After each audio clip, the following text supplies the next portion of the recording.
Hey guys, what's up? Welcome back. It's Will and John for another episode of the MMA Huddle as we're breaking down International Fight Week, UFC 239, two big title fights, coming off probably one of the funnest cards of 2019 in Minneapolis last week is Ngannou and Junior Santos headlined that card. I was off. I was having a little break. I was celebrating my daughter's second birthday. I was over in Belfast doing some things. And just all in all, just trying relaxing for a bit because it's a bit of a grind when you go through this week in and week out and you've got work on top of it. So happy to be back. Shout out to Nolan King, MMA junkie. Killed it as usual. He's a really good guy, really knowledgeable guy, a guy to speak to a little bit behind all your social medias and so on. Just a really top guy, and I thank him for coming in, replacing me when I was off in my little vacay, and I'm sure we're probably going to get him on. We want to get him, maybe the three of us all going round and speaking about a card, so we might do that in the near future. This is a good card, really, really solid card. John, how did you enjoy the festivities really of the weekend? Because we had Cage Warriors Night of Champions, which was a very good fight card. Obviously had the UFC fight card. How do you enjoy your week away from me, pretty much? How did you enjoy it? I missed you, every beat of my heart. Man, the Cage Warriors kind of stole the show, didn't it, really? Yeah. It was already written that it was going to be a great card, but I don't want to say controversy, it was just unpredictability on that card just caught people out. Underdogs winning titles, the main event, bloodbath, it was almost like a scene from Here Comes the Boom, when it starts raining in the cage. It's like, yeah, you gotta keep fighting. But yeah, it was wild, man. Obviously, UFC, Ngannou, who's like, JDS, what were you doing? Why would you just... Stupid boy. Yeah. But yeah, Ngannou just took advantage. I think Curtis Blades made a boo-boo, and Ngannou and Dos Santos made a boo-boo against him. I don't know why people think they're trying to match him power. Just outbox him and you'll win. Yeah. But I think you have to survive the first round with him. Yeah. I think that Stipe's got the blueprint for how you beat the guy, but nobody's been able to kind of do it again since. So I think that's what you have to do, but it's easier said than done with a guy who's as intimidating as him. So yeah.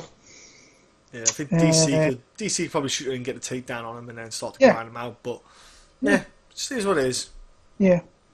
So before we get into the fight card here, just like, comment, subscribe, and just interact with us as much as you can. If you've got any bets that you like, any picks, any wild card picks out there that you think are going to come through, big underdog plays, drop them down. If there's something you don't like, constructive criticism instead of coming on and saying this or saying that. We'll always listen out, but just be a bit kind of respectful with it, because if you're not, people are going to jump on you for it, because that's what we see. We've got some kind of nice supporters out there that kind of back us up with some stuff, and just don't be a dick, basically. We don't like that. So we're going to get into the fight card, but again, like, comment, subscribe, and smash that like button. Right, we're going to get started in the early UFC Fight Pass prelims. We're going to start with a newcomer coming at the UFC, two newcomers actually. One from Europe, one from America. We've got Julia Avila against Pannie Kianzad. And John, you can roll with this one to get started. Yeah, Julia fought on... Well, both of the girls fought on Invicta FC. Kind of tested themselves back there. Julia had a rough debut in, 40 seconds, dislocating her finger. And then the second time round, showed a really aggressive bout, kind of almost like she wanted to rewrite what happened in the last one. I thought she was good at throwing heavy strikes, throwing heavy hands. I thought the girl she fought kind of was a bit small, maybe for the division. She just looked weak. She just didn't look strong. When in the clinch, she couldn't get out of the clinch. She couldn't do anything. Julia just looked far too overpowering for her and kind of overwhelmed her, and eventually just broke her down during the course of the fight. I think she's not too bad at footwork and movement. I think Pannie is going to show, though, that Julia is not as big as she thinks she is. I think Pannie's going to be able to be size-wise, probably kind of match her up on her. For me, I think Pannie, the best way to beat Pannie is to kind of grapple with her a bit on the ground, is to get her down a bit. On the feet, I think Pannie's actually not too bad. I think she's lighter on the feet. I think she's a bit quicker with the hands, and her movement's a bit better. I think we're going to see quite a bit of clinch work on the cage, and I think this is where Julia might get caught out. I think she can't be as that adrenaline dump, UFC debut. I don't think she could be overly aggressive and get that adrenaline dump. Because I just think Pannie has a way to get decisions. She's good at getting decisions. She's good at doing 15 minutes. And she's got a lot more 15 minutes under her belt than Julia has. And I think as well, Pannie's kind of opposition as a whole, she has a better kind of opposition standard or level of opponents she's faced. I'm going to go Pannie decision on this one. I think Pannie, she's just got a way of sneaking decisions. I think Julia will be aggressive to start with, but I think Pannie's just got a way to land a couple of strikes, get the grappling exchanges on the cage and kind of control Julia a bit. So I'm going to go with Pannie for decision, but it's, Julia's live with her heavy hands. I'm going to go the other way. I'm going to go Julia Avila. I think this is I've mentioned this before. I'm a fan of Pannie. I've rolled into a few times when I was in Vegas when she fought over there and she beat Jessica Rose Clark. Really nice girl, really nice team. This is rough coming in 2 weeks' notice, and she has to make a big weight cut as well. She's never had a fight good to go, so that's a big weight cut having to get to that weight. I'm sure she'll make it because she is a professional, but it gets her foot in the UFC, and there's a certain card coming up later on this year that someone from Scandinavia will be absolutely dying to get on. So, but when I look at Avila, obviously the first one I checked out was I think it was a Marcia Allen fight where she absolutely effed up her finger, and that fight that's her only loss on her record, which really you're not really going to count it as a loss. It's just the way it looks on your record. But strong girl. I think she's decent. I think she's still very green. The experience obviously sides with Pannie. She's got like 16 fights, and then there's obviously the ones on tough. Pannie's only lost in the UFC was to Chiesa in the final, but she is a natural 135er. She's not a 145er like Macy was. But Macy looks huge. Like, she's big for 135. You can tell she has a rough cut. And that was another fighter I thought was fairly green, but she still managed to kind of deal with Pannie, not easily, but fairly convincingly. Avila, she's been in fight camp, she's been ready to go. I feel more on her side for this fight here, in my opinion. So I'm going to go Avila via a decision. I think she will just wear out Pannie, but if it gets close, Pannie could have an opportunity. I just like Julia in this spot here. So moving on, Ismail Naurdiev against Chance Rencountre. I'll put my hand up and say I did not in a million years see Naurdiev doing what he did last time out to Michel Prazeres, because he absolutely blew Prazeres out the window. And there wasn't many people I seen out there picking that dude, but he looked amazing. I'll give the guy massive props. He completely outstruck him, beat his backside badly, got taken down a few times, managed to pass guard, and managed to kind of reverse a few times, which was a surprise to me. I thought he was going to get held down against someone like Prazeres, but he just absolutely destroyed him with his striking. Really good technical striking across the board. And when you look at this matchup here, you would think this is an easier matchup, but maybe it was just the fact he was making his UFC debut, he was ready to go, and he, to be fair, he just delivered an unbelievable performance against Prazeres. Rencountre here, I think the UFC maybe see something in Naurdiev where they think, right, he's got a big win under his belt, let's try and build this kid by giving him very winnable matchups. Rencountre is not, when you look at me, I think he's tough, but I don't think there's anything that really kind of stands out as being like a great attribute to kind of win a lot of fights in the UFC. I think he's going to be a guy that maybe 1, maybe 2 wins in his UFC career, coming off obviously a first round submission, which that's something he might look at here. He might have a submission advantage over Naurdiev. On the feet, he's definitely outgunned, I think, but with this kid, I think he's got far too much technique and far too much skill on the feet for him.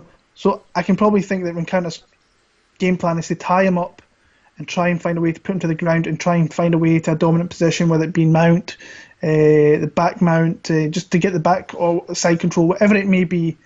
But I see Naurdiev just absolutely just lighting him up from distance, switching stance on him, and just kind of really attacking him from kind of all areas. So I've got Naurdiev. I actually pick him via maybe a late stoppage in the third round at some point. Nice, yeah. Chiesa's got a wrestling background, I think, from the top of the head. He looked like it. He's slowly getting a bit there with his hands, and just on basic striking, he seems like he's got on a simple, nice 1-2. He's got quite a broad shoulders, so he can get quite a lot of leverage. But Ismail, man, like you said, he was insanely good in his debut. I could not. I thought he was just going to get blanketed for the 3 rounds, like most people do. Let's be honest. Kid's tough. Great endurance. He's got some fantastic cardio because he was still popping in the 3rd round. He looked fantastic.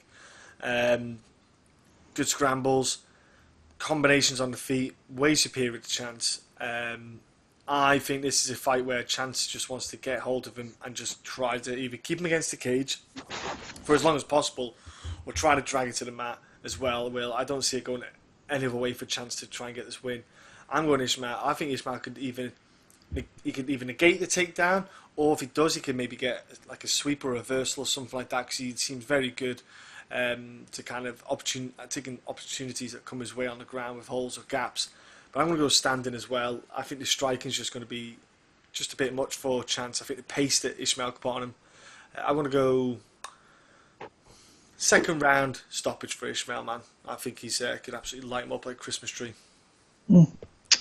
Moving up one division to the middleweight division, we've got Edmen Shahbazyan against Wales' own Jack Marshman here, making the trek over to Vegas. How do you see it going? I'm going to go against Jack. Yeah. I think Edmen, he's got a little bag of potential, he is. I think he's got some good skill set about him. He's got good power. For me, for Jack, it's the John Phillips fight. I was like, right, obviously, you don't want to stay there. You don't want to stay close to John Phillips. You want to keep. I thought he should have done a lot better against John Phillips. I think he should have pieced up John Phillips with his boxing, because Jack's boxing is very good, but he just didn't use it. It was really strange. He was very tentative, always backing up.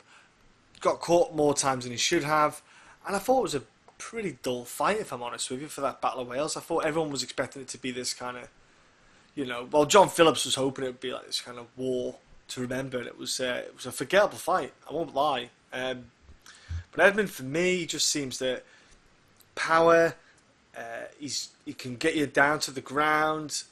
I think Jack's going to have a hard time keeping Edmund away from him and keeping him off him, because the problem with John Phillips is slower on the feet. He's not got as good footwork. I think Edmund's quicker on the feet. He can close off Jack a bit more. And I think he's got the grappling aspect, which is one of kind of the Achilles heel for Jack Marshman, is the grappling aspect. I always felt like Jack's never evolved his game enough to kind of negate takedown attempts. And I just wish he would add that a bit more. I don't think there's enough kicks in Jack Marshman's game, arsenal either.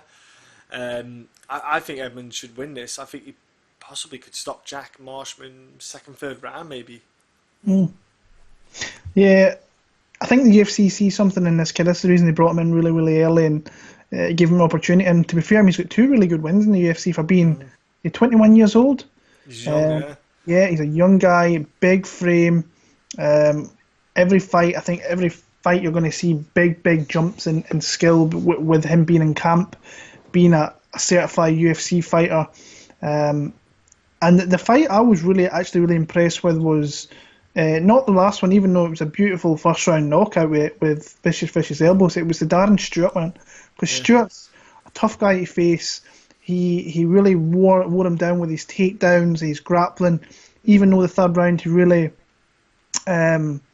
gasped badly, he was just jumping at anything to try and get a hold on to stop Darren Stewart teeing off on him. But I think once he gets that win out the road, you've seen against Charles Bird, he went in there and just destroyed him with his length. I think he's one of those guys that's very, very good in the feet. He's going to get better with that. I think grappling is kind of his bread and butter. And I don't think if he was to go skill for skill, I think he's just a more skilled fighter than Jack Marshman, in my opinion. I think he's got a skill set that he can maybe try and box with Jack Marshman. I think he might be a little bit outgunned there due to the technical fighting that Jack has with his feet, and that's kind of what he's known for. is his technical striking. He can pick his shots fairly well. But I think that if Edmen wants to change it up, he can change it up. And I expect him to do that. I can see Edmen coming out and looking to be effective on the feet. And then if Jack maybe gets a little bit too comfortably and is landing shots, I can see him tying him up and taking him down. I think that's where he could catch this guy. So I'm going to pick Shahbazyan actually via a submission. I think he's going to sub him maybe late first, early second round. If not, I think I can see him running a fairly comprehensive 3-round decision in that one there. But I think it's a good fight actually for Shahbazyan. Another step up against a really kind of tough fighter in Jack Marshman. And like, to be fair, Marshman did exactly what he had to do in that John Phillips fight, because really, what's John Phillips' base way to win a fight? If you go in there and start slugging with that guy, you're leaving yourself open for big power shots. He went in there, fought pretty technical, did what he had to do, took a few licks. I think he got dropped in that one as well. But got up and got the decision victory. I bet John Phillips in that, so I was hoping he got it. But I think when I went back and watched it, I think that Marshman actually just did enough to win that fight. So yeah, I'll go Shahbazyan via submission. Moving on to the prelims here, Alejandro Perez against Song Yadong. Actually, a really good fight, an interesting fight, and a good step up, I think, for Yadong. How do you see it going? Yeah, I think this is the most live fight in the card, if I'm honest with you, mate. I think between the two of them, it's almost a flip of the coin. I'm just super excited for Yadong. Like I said before, mate, I think he's got high... I think he's got a high potential, man. I think he's got a high ceiling.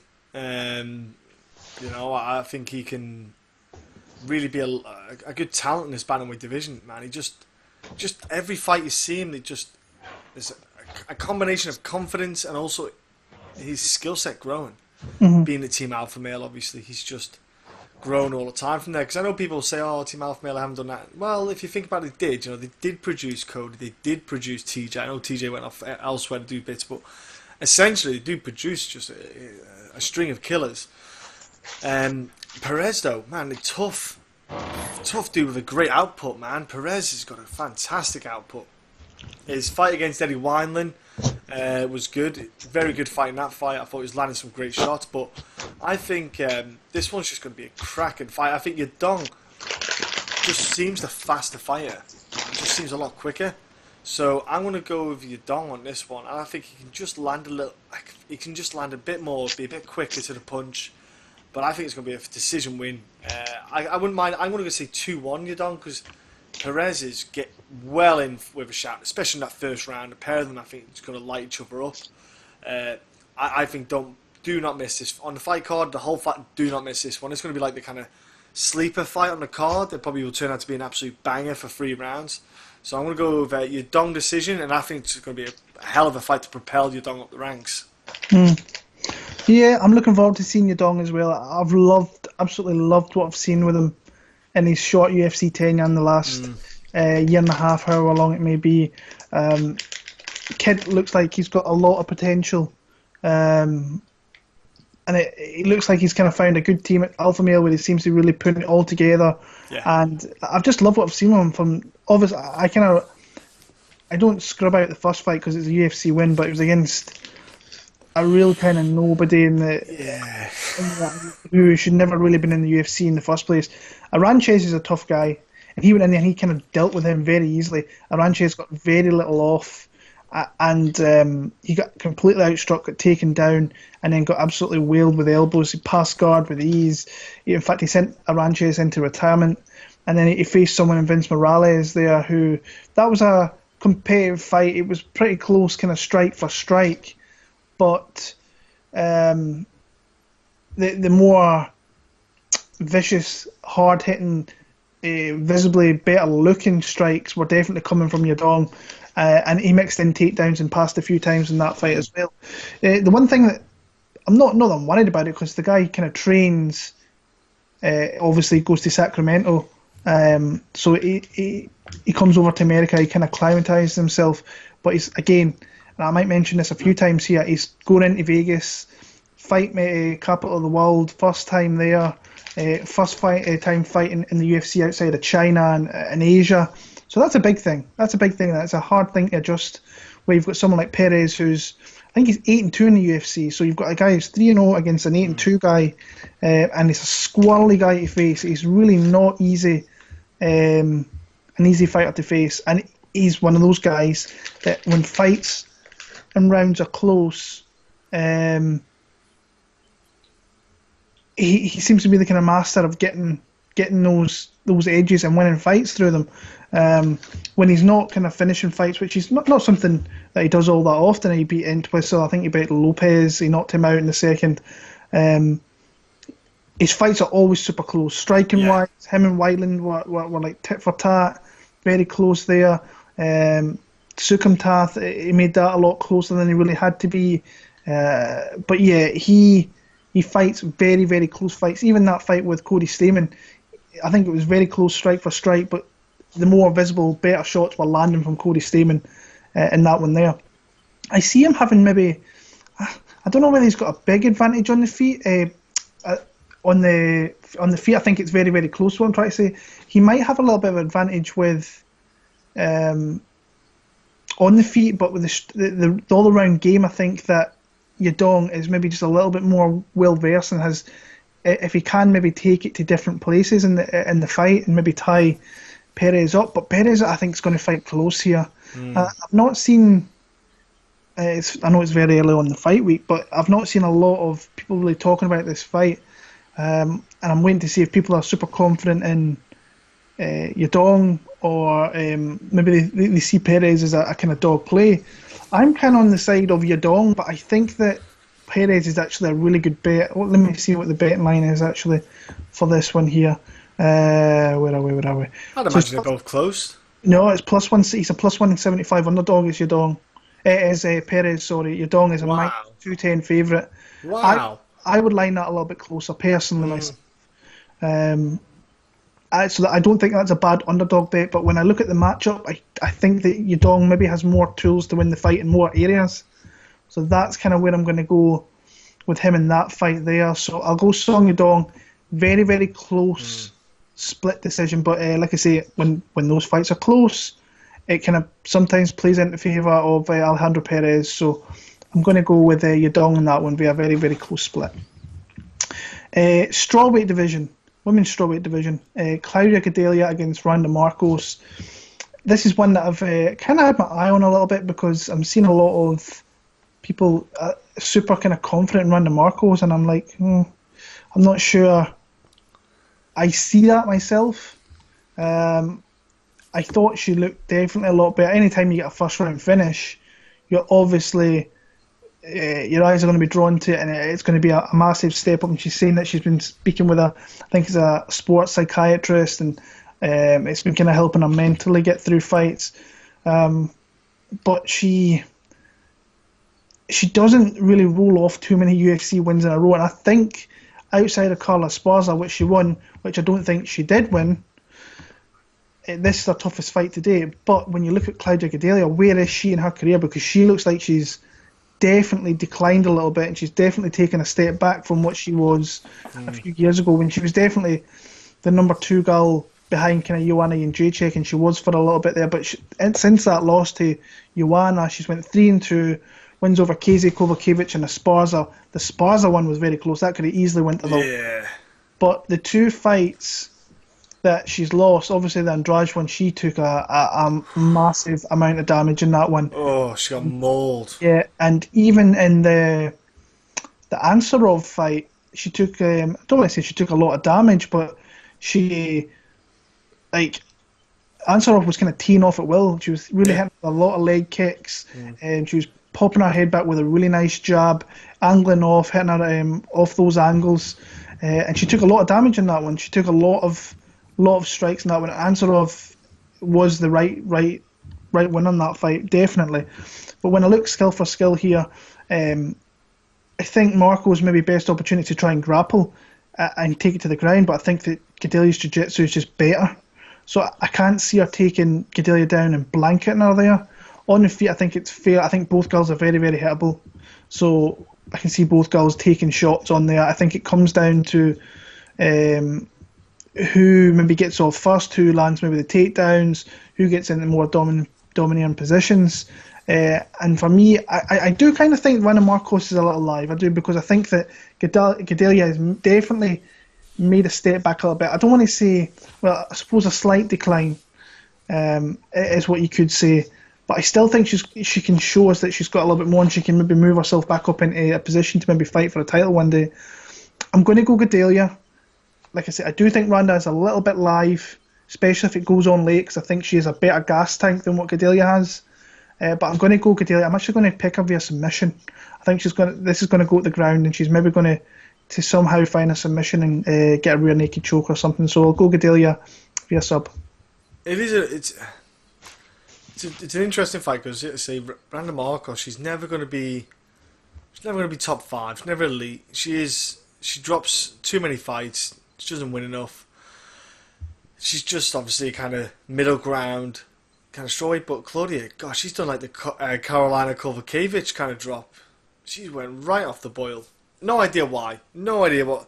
I think it's a Jessica Andrade effect, if I'm honest with you. Getting absolutely manhandled and mauled by that girl is just break anyone's day. So I think that might have had an effect on it, but I think Claudia just needs to go back to what she did best. Charge you down, grab you, get you to the ground, and just choke you or submit you or just get on top and just blanket you. It's what she's very good at. I don't know why you would change. She's not very great. She's not a great striker. She's not Muay Thai. She's not boxing. She's got a pretty basic MMA repertoire and striking. Don't try to be one. Like Randa Markos tries to do that weird, clunky kind of footwork to be different, but it's not very different. She beat Angela Hill with submission, but everyone knows if you want to beat Angela Hill, just take it to the ground. So it's not rocket science, that one. Man, I'm going to go Claudia here, because I think Randa can't help but grapple sometimes. I think she can't help but clinch. So I'm going to go Claudia, because I think she'll win the clinch battle. I think she'll be able to get the fight to the ground. She's got nice inside leg trips, outside legs. She's good at reaping. She's actually good at that stuff. It's something that's she hasn't used often enough, I think, but she has in the past. So I'm going to go Claudia here with this one to get the decision win. I don't know about. She just needs to win. Mm-hmm. So why? If you're Claudia, you just need a W. Just grab it, blanket it, make it be the worst fight in the card. It doesn't matter. All that matters is getting that W, get your momentum going again, and get that confidence. So I'm going to go decision, bro. Yeah, that's exactly that's the way you put that in there. She just needs to kind of get a win. That's the kind of main thing for Claudia Gadelha this weekend. Next up, it was supposed to be Sean O'Malley against Chito Vera, which was, I think, one of the better fights on the card. It was a really interesting fight.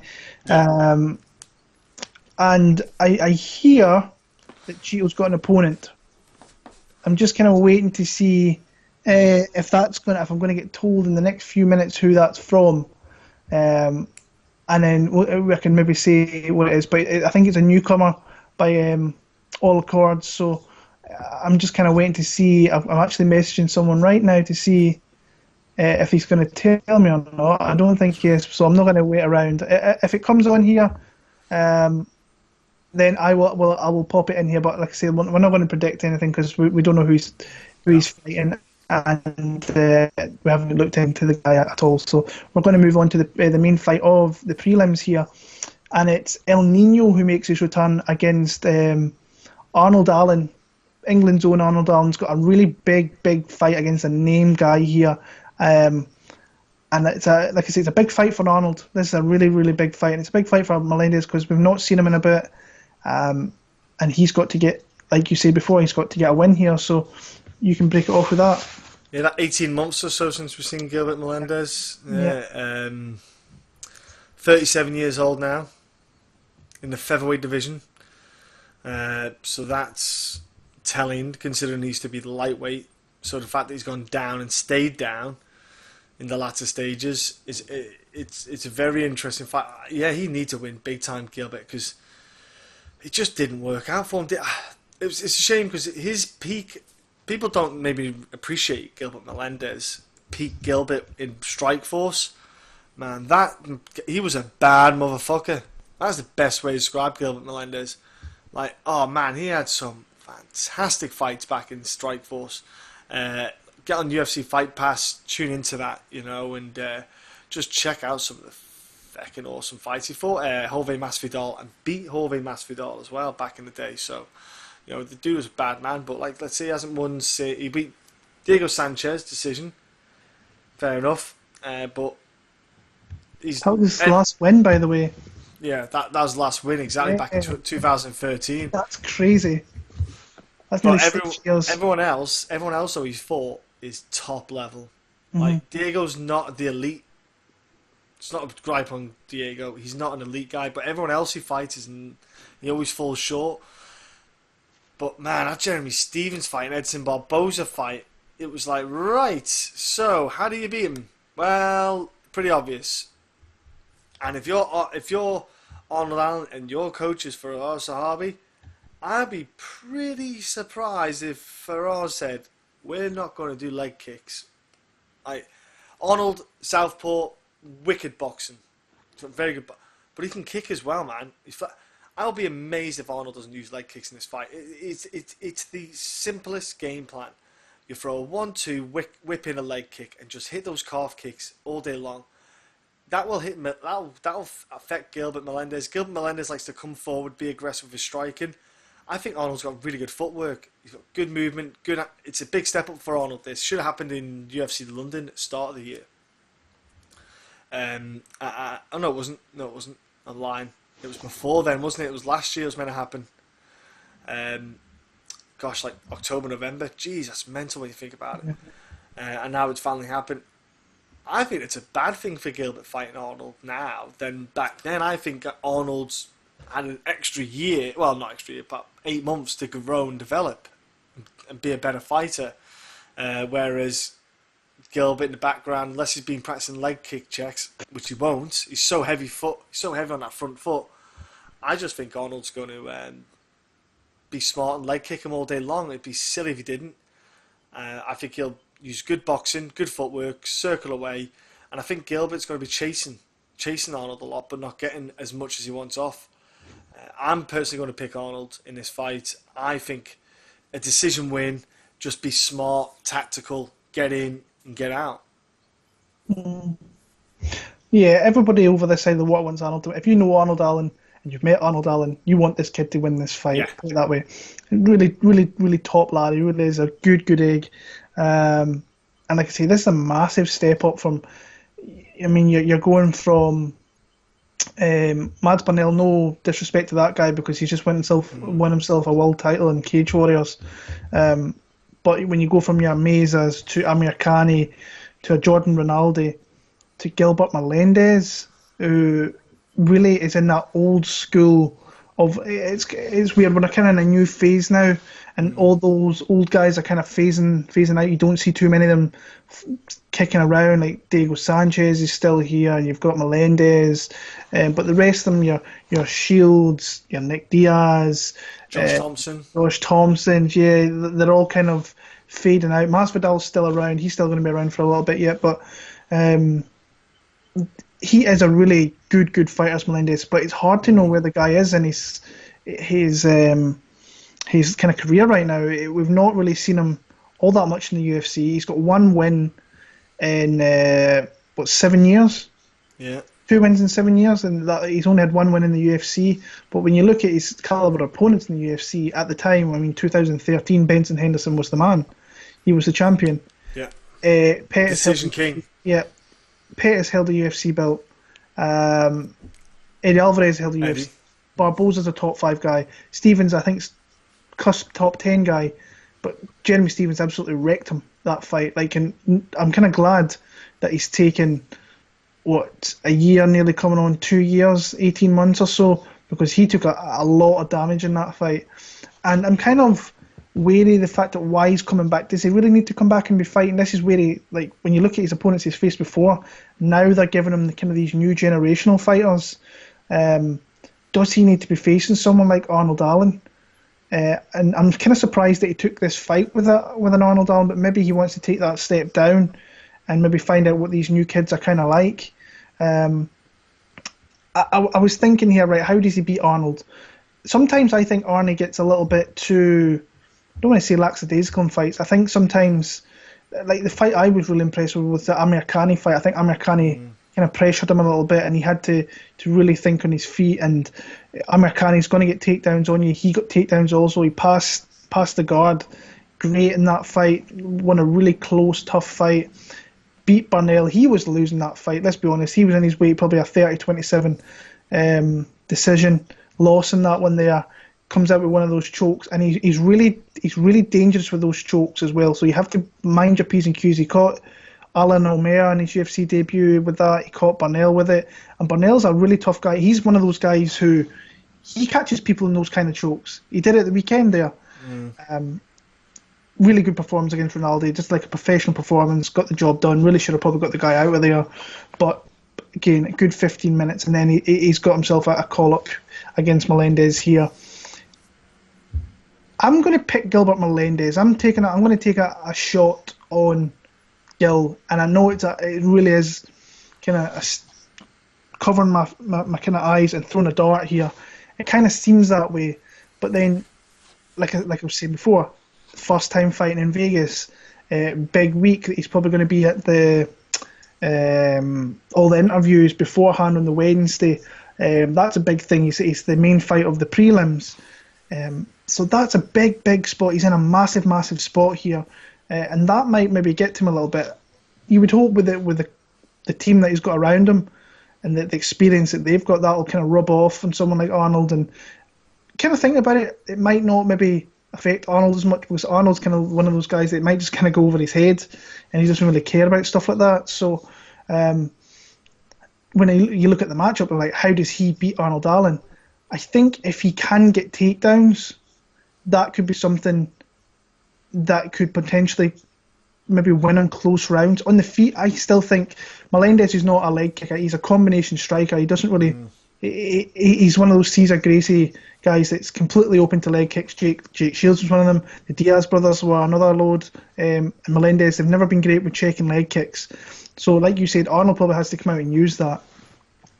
He can get takedowns, I think, on Arnold Allen, but like I say, he has to be careful you're not getting choked. I think he's definitely got a better... I don't want to say he's got a better all-around game on the ground than what Arnold has, but has to be kind of careful with that. It's all about, for me, if on the feet, saying that he's 37 years old, and this, again, I'm coming back to say, I have to take this fight. So I'm a little bit iffy with my pick. But I just feel I want to take a shot. He's a massive underdog, by the way, in this fight. The betting odds are Arnold Allen minus 350, plus 290 for Gilbert Melendez. Oh, that'd be hard to not put something on that, wouldn't it? That line to me should be a little bit closer, because it's a big step up. But then I can see maybe why it is high. I don't think it should be this high, but I think it should be maybe minus 250. Because, I mean, Melendez he hasn't really won a fight. Even that fight with Diego Sanchez, he was very kind of confident in the first 2 rounds, but then he got caught, and that can happen with Diego Sanchez. So let's be honest. So he got baited in. He got baited in. That's exactly what it was. But like I say, this is a different kind of Gilbert Melendez. So we're going to see if he's fully done or he's not. I'm just willing to take a shot on Gilbert Melendez as an underdog here. Not super confident, but I'm going to kind of take a shot on him here. And like I say, if I had to pick who I want to win this fight, it's pretty obvious I'm going with Arnold Allen, who I think will win. I think Melendez is going to win a close decision. So, I'm going Gil that one. But all the best to Arnold. I hope he gets a W in that one and kind of moves himself on in that the rankings and so on. So we're on to the main card now. And we're starting off with my favourite fighter of all time. We've got Diego Sanchez, who's going to become a UFC Hall of Famer this week. So that's a big thing. The day before, I think it is in the fight. Yes, crazy when he's cutting weight. Well, he's not really cutting much weight now as well. So he's not too bad.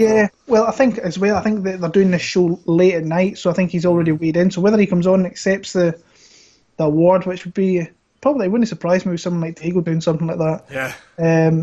Diego Sanchez is facing off against Michael Chiesa here, and everybody knows I want Diego to win this fight, but when I look at it, I just think. I think this is a really bad spot for him, because Chiesa is. I know it's at 170, but Chiesa is a big dude. You've seen them both guys kind of facing off, and Chiesa is towering over him. He's stockier, but that really doesn't stop someone like Diego Sanchez, because it doesn't matter who he's against. You can put him there with a massive heavyweight. He's going to come at you, and he's going to try and be as aggressive as humanly possible. Really interesting to see him leaving Jackson Wink. So that's an odd one. The last time he left Jackson Wink, which was a long, long time ago. I think he moved to San Diego, and to be honest with you, I don't think he looked. He just didn't look like the Diego Sanchez of old when he left Jackson Winks, all those years ago, however long it was. But he's on a 2-fight win streak. Craig White, Mickey Gall, he was both massive underdogs in that fight. I bet him both times, won both times. I just think this is a shot too far. I think Chiesa is dangerous. He's big. He's not draining himself now to make that 155 limit. So him at 170, he looks filled out. He looks big. He looked big against Condit. I've been kind of watching a few interviews with James Lynch. We've got with Michael Chiesa. Looks in great spirits. Looks like he's had a great camp for this one. He's went kind of all around. He went to Chicago. I think he went down to Texas as well. And you can see that the weight cut is just non-existent now. He looks great at 170. You can see all these people that move up a division. They should have already been there, to be honest with you. 2 Ultimate Fighter winners, the original Ultimate Fighter, and then the Tough Live one. I think we all know what Diego's path to victory is here. It's take him down, keep him there, pressure, hit him, and stay heavy. I just don't think he can do that with a guy like Chiesa. I think Chiesa's very dangerous with submissions. I think if he was to get on top of Diego, I think Diego would be smothered really, really badly. And I hate to say this, it's never happened, but I think Diego Sanchez could be facing his first submission loss here. It hasn't happened, I think, 40 pro fights, I think it is. He's a really good, actually, jiu-jitsu practitioner himself, is Diego Sanchez. I've watched some of his jiu-jitsu matches. But I think if Michael Chiesa gets on top of him, I think he could find a way to maybe get a Darce choke. I even think he could knock him out with ground and pound. I'm actually really super confident Michael Chiesa this week, as shitty as that is for me to say, because I would love to see Diego get another W. I just think this is a pretty bad matchup for him. So I'm going to go Michael Chiesa. I'm going to pick him via TKO because I don't know whether the sub aspect's really going to come off, but I'll go Chiesa for the win. Oh, that must have hurt. Yeah. Oh, that must have hurt. I enjoyed hearing you say that. Must have hurt. Yeah. Diego, the danger is, like you say, Chiesa, man, he's dangerous, man. Like submissions, like off his back, even like submission attempts. Like whether it be triangles or arm bars, etc. I think he's more dangerous with submission attempts than, for example, Mickey Gall or Craig White. Especially when you look at I think it was a nice entry for Diego into 170, Mickey Gall and Craig White. But I think Chiesa was a higher 155er than Diego was. So I see this as just 2 155ers, not cutting weight. And Chiesa's still a better fighter. Is the best way to look at it. I don't see that just because they're different weight classes suddenly Diego becomes better. I think Chiesa can bait Diego in with a couple of strikes, and if Michael Chiesa can get him take down on himself, and get on top like you said, and can use that size that I think he'll have. But I think Chiesa might start off by keeping Diego away at the start with the kicks, those kind of front kicks and stuff like that, and try and catch Diego out, as you saw with Mr. Brown. Throwing elbows at Diego seemed to go pretty well. So I think you'll see Diego trying to close the distance, Michael trying to just use his hands and feet just to keep him away for now, and then eventually I think you might see Michael get on top. I'm going to go TKO with a bit of ground and pound for Michael Chiesa. As much as Diego is the man, I think he may have left Jackson Winks because that blonde bimbo has moved out of that city, maybe. I don't know, who knows, the one he left to cheat on his missus with. But I'm going to go with Chiesa as well, and I can see him walking away with the W. Mm-hmm. Yeah, just when you look at someone like Chiesa as well, he's met really good guys.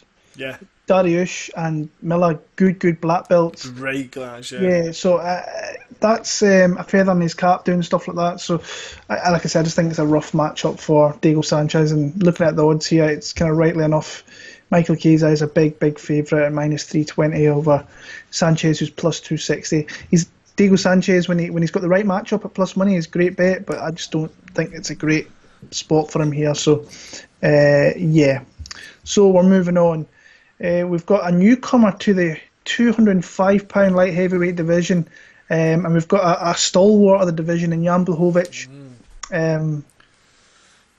Introducing the newcomer Luke Rockhold, the former UFC middleweight champion, to the division. How do you see this one going? I'm going to go against pretty much the majority of the grain. I'm going to go with Jan. Ooh.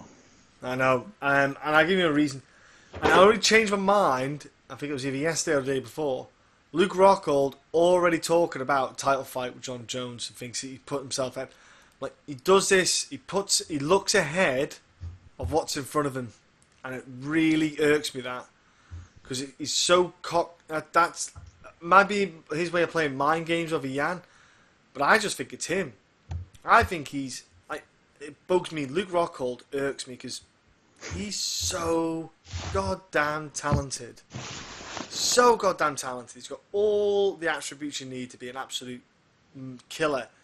But he's so goddamn cocky. He shoots himself in the foot and he keeps bringing himself down. Jan Blachowicz is a tough SOB. You know, that dude is hard as nails, hits hard, can go for 5-5 minute rounds. He is a tough dude. Yeah, he lost to Thiago Santos, but let's be honest, Thiago Santos hits like a freaking freight train, and there's not a lot of people. Like, I know Eric's bicycling, but it's just MMA math isn't right. But he lost to Thiago Santos, and that was his own doing. He was okay in that fight until he decided to randomly charge down Thiago, which made zero sense and kind of walk into the shot.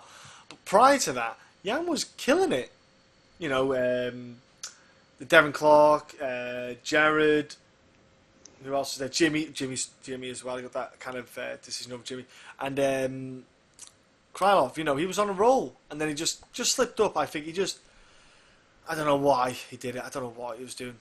In this fight, I think he'd do a similar game plan again if you're Jan Blachowicz. Just take your time, be a bit patient, and just pick your shots wisely. You don't want to be too far away from Luke. You want to just be close enough before it's the grappling aspect, and just where it's almost like a boxing range. And Luke, you know, he's got those telltale signs of the hand dropping. He's been doing the modelling stuff, travelling. He hasn't fought for a bit as well. I know he's going up to 205, but man, I'm going to go against the grain. I think Jan's just a tough, dogged dude. It's a pain in the ass. And I think Luke's maybe overseeing him, looking past him, and it could bite him on the ass. I think it could bite him big time on the dick, never mind the ass. And I think Jan might just cause a bit of an upset. I'm going for the Jan upset, mate. I think it's a very tough fight, actually, for Rockhold to move into the division. But to be honest with you, he wins one or two fights in that division, he is going to get John Jones. That's just backstory with the whole DC thing. It's been talk with them two fighting each other years ago, like years before I think Rockhold was even a UFC champion. So, but like I say, Luke Rockhold is just a cocky prick. He really is. He's just a cocky. Sometimes I feel like I've met him, and like obviously the girls, he slays the girls big time. Really nice dude, but then. He just seems an absolute cocky prick as well, and like the whole Bisping thing, he got everything he deserved in that fight. And you'll not see me like say that against Michael Bisping, but he got everything he deserved in that fight, and Michael Bisping gave him it tenfold back, which was brilliant. I didn't think he looked great in the Dave Branch fight. I thought he lost that first round before coming out and winning the second. In the Romero fight, you can tell that he had to get out of that division because that weight cut that week, he looked terrible. He was slurring his words, did not look great. So he's making the move up there, and he's taking a bit of time. He's taken more or less a year and a half off. Got himself better. He went to Hard Knocks 365 in Florida with Henry Hooft. He's always been super dangerous. The guy's got one of the best top games as well in the sport, and if he can get you there, you're not going to get out of that pressure that he brings with his top game. He'll find a submission or he'll pound you out. I also think he's got a great kicking game. I think that's something he could use to his advantage here. I think he's actually going to, weirdly enough, him fighting at 185, he's going to be the bigger guy here. So that's kind of interesting. Or a guy pretty similar to him. I think they're 6'2", 6'3" between them height-wise, and I think reach is very, very similar as well. Obviously, I think the more stronger guy is probably Jan.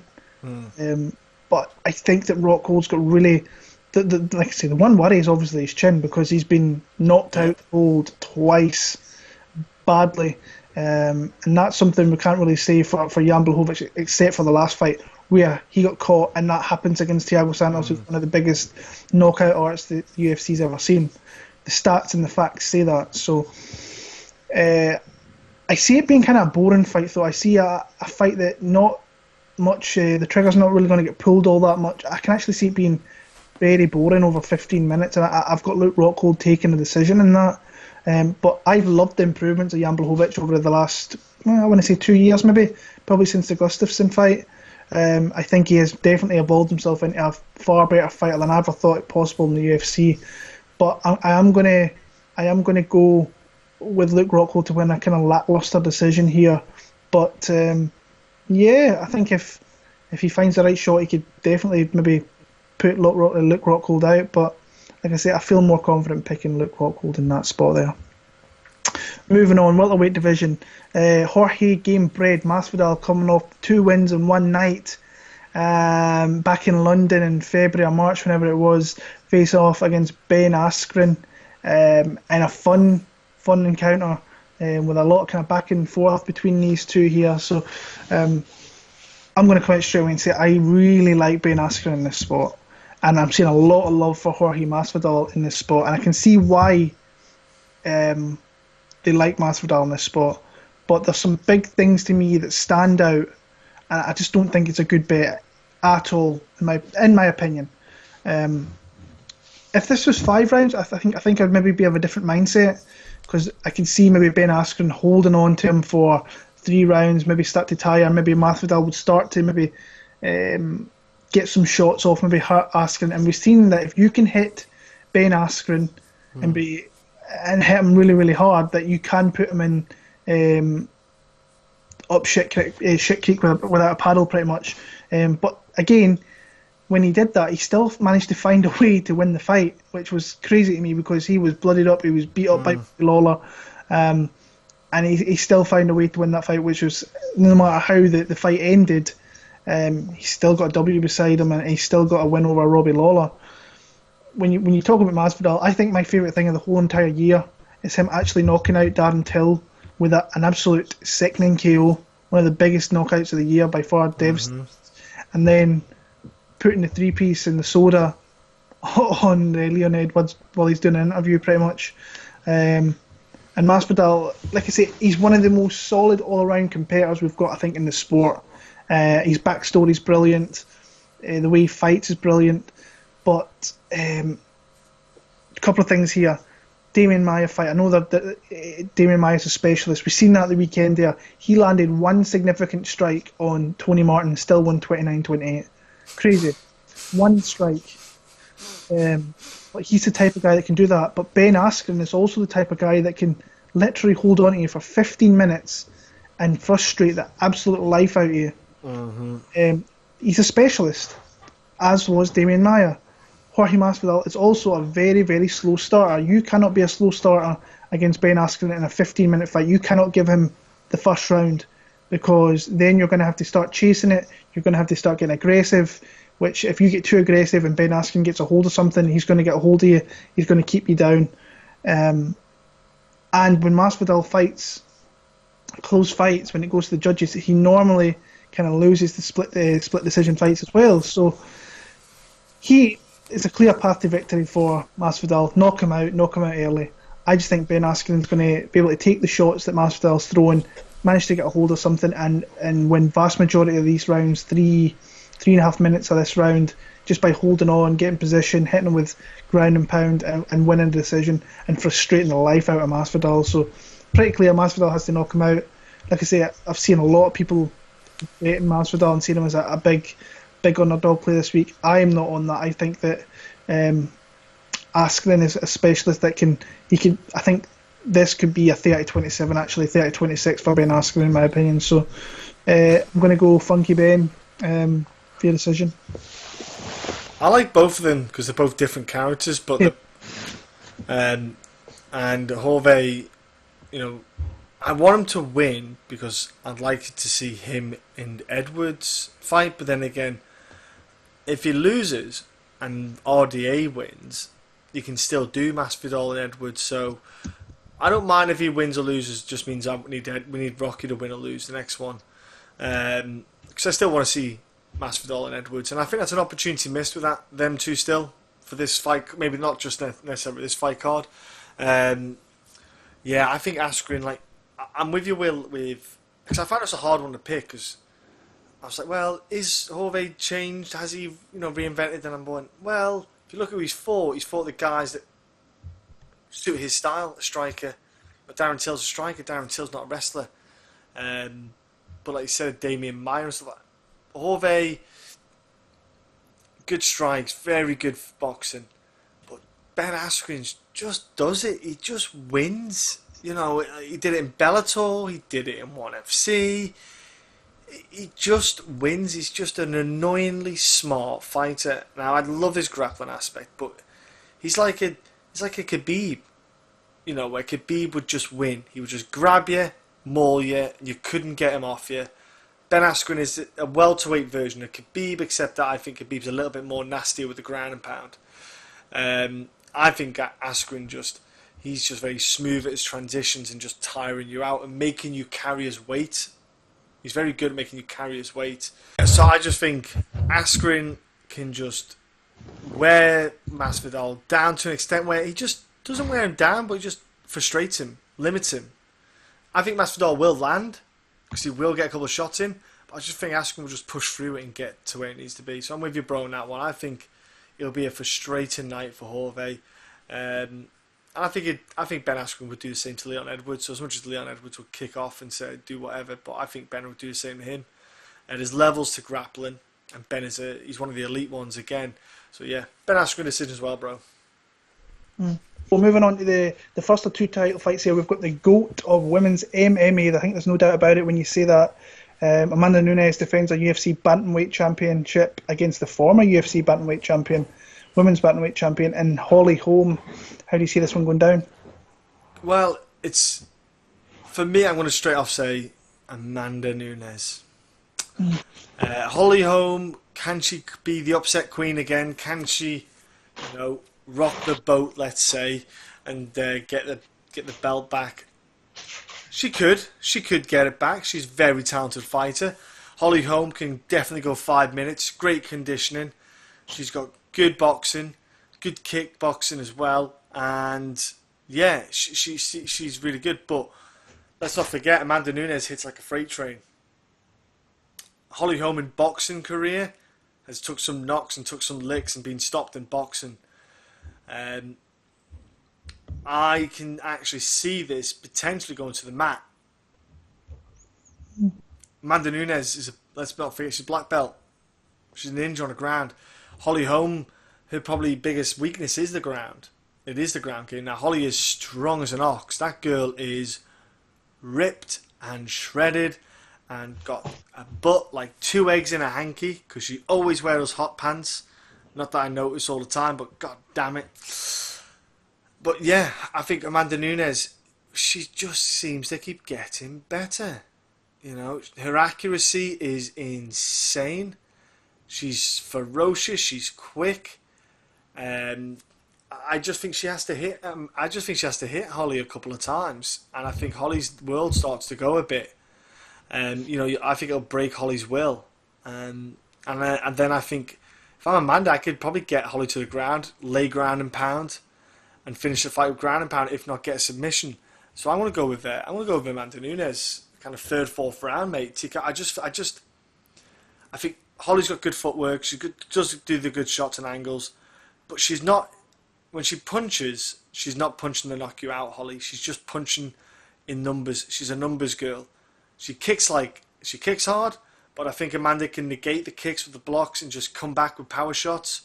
But when Amanda hits you, She's hitting you to send you to a different stratosphere.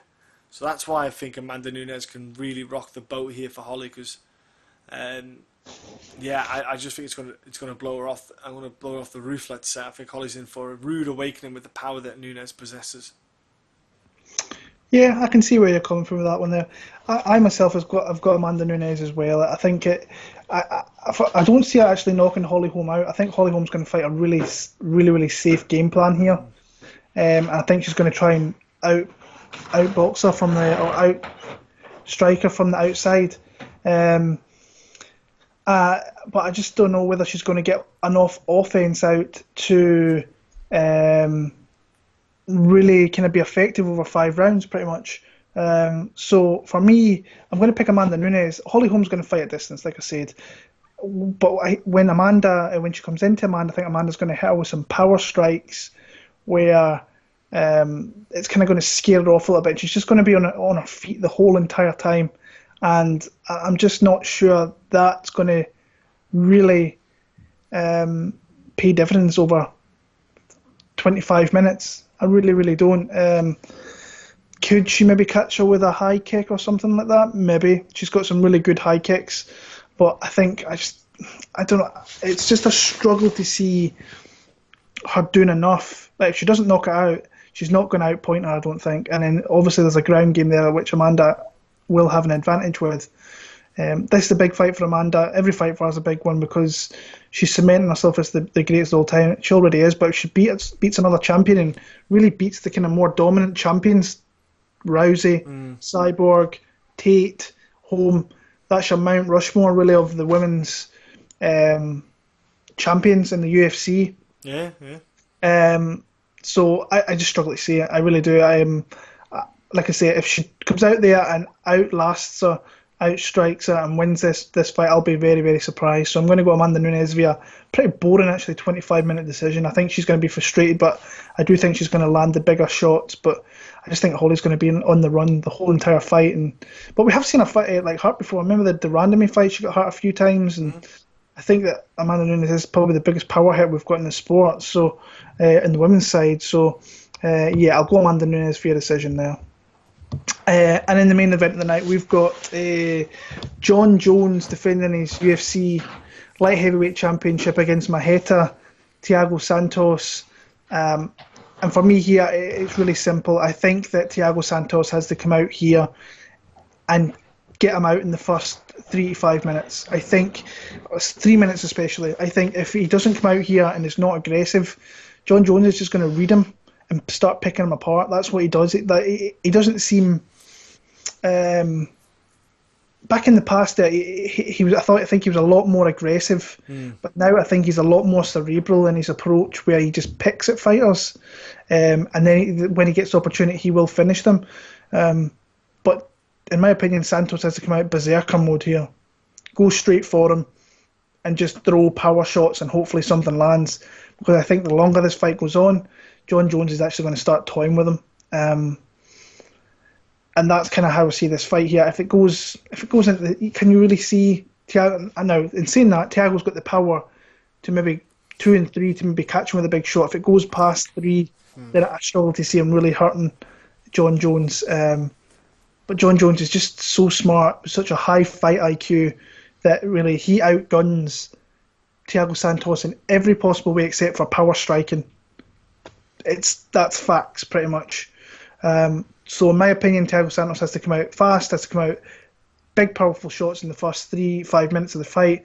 Hope he catches him, because if he doesn't, I just think that John Jones is going to figure him out and just absolutely play with his food, like he kind of did with Anthony Smith. Really, he really looked like, it was weird. He kind of fought down to the level of Anthony Smith.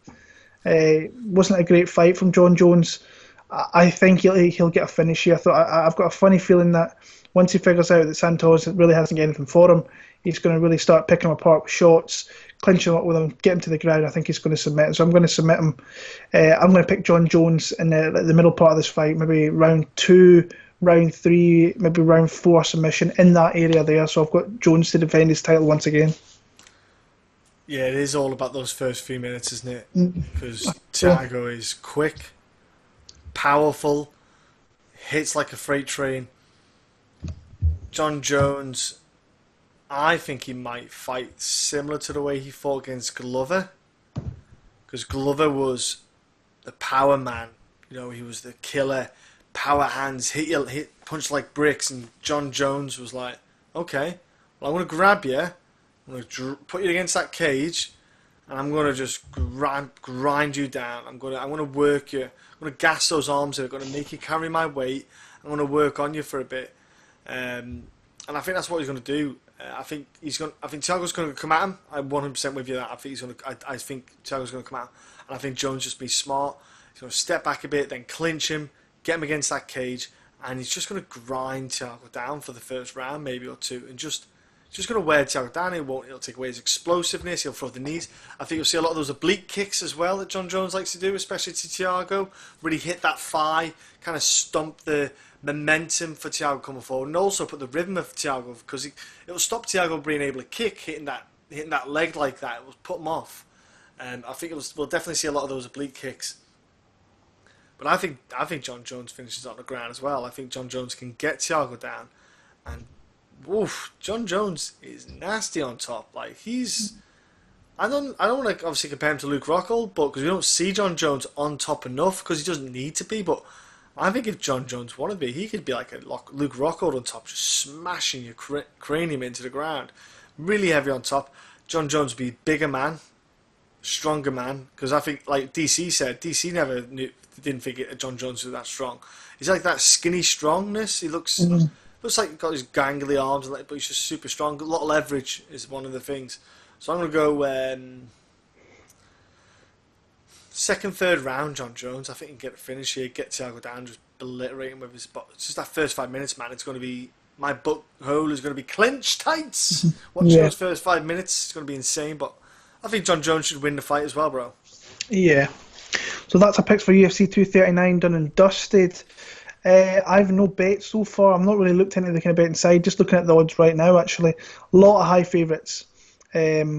As you'd expect, like John Jones is minus. It's actually that line's come down, minus 225. Yes, now Nunes is minus 325. Askren's minus 270. Who else is pretty high? Shahbazyan's minus 525. Naurdiev is minus 450. So we've got a lot of high. I think the people that like doing the big parlays and putting these bigger numbers together is going to have maybe a half decent time this week. To me, it's a really tough card for picking underdogs. I think I've picked one maybe with Melendez, and even that's a shout. But I think that line's a little off in my opinion. It's a little off. Even Song Yadong's minus 225 in a fight which could be close. So a good underdog play is maybe Perez, maybe Markos, maybe Blachowicz actually. John's on Blachowicz here, so he's plus 150. Might not be a bad bet if you see confidence and see a path to victory there. But it might be one of these cards where you might want to parlay a couple of guys up, or maybe parlay them with people in the next card, like the Randa against Lad. If you can find, there's definitely some spots in that card where you could parlay from this card and next week's card and get yourself a good number as well. But yeah, if you're looking a bit props, like I said, I think that a submission victory for Jones has maybe got a decent chance. I picked Amanda Nunes via decision. I think that's a lot of people will pick her to win inside the distance. Yeah, maybe a decision prop might not be a bad thing. Maybe it might pay quite handsomely there. Maybe Chiesa, if you're looking at maybe that submission prop, who knows? But like I said, I've made no bets for this card at all. I've actually got two bets for the next card, which is for the Random Lad card, which is interesting. So I was watching some of the fights when I was over in Belfast, going over on the boat. Actually, just watching a few of those, and a few spots really come out there. I might actually make a third bet on that card later on tonight. So yeah, I don't know if there's something that maybe John would maybe recommend or he fancies putting together. But like I say, I'm not much in my eyes looking at it right now. No, I think like somebody said, the kind of underdog potentials there. Like I think Melendez, I think it'd be silly not to put something on that, because that's a heavy line, isn't it? Like that's got to be. Yeah. Obviously, there's a reason why, but it's still Gilbert Melendez. Do you know? Even I'm not writing him off completely. I would never write him off on those kind of odds. No. So yeah, maybe something like Gilbert, Melendez, maybe Polly with someone who's a strong favourite, maybe just to give you a bit of plus money would be something like that because you wouldn't feel Yeah. like you're losing out too much. But yeah, I still think Yan would be a bad one as well, in my opinion. I think Yan's a little cheeky little bit in there. So that is us for UFC 239 International Fight Week. Like, comment, subscribe, leave your picks, your comments, your bets, whatever you have down below. And like I say, we'll get back to you in due time with that one. We're back next week for UFC on ESPN Plus 13. Jermaine Durandamy against Aspen Ladd's the main event there, and we've also got the return of the California kid, Uriah Faber. I've always had a soft spot for Uriah, a big fan of his. Whether he should be coming back, and especially the match he's got, is another thing, but it is what it is. Until next week, we'll be back for that card later on in the week. Until then, take care, enjoy UFC 239, and if you're betting, playing your DraftKings, well, I hope you win big, so all the best.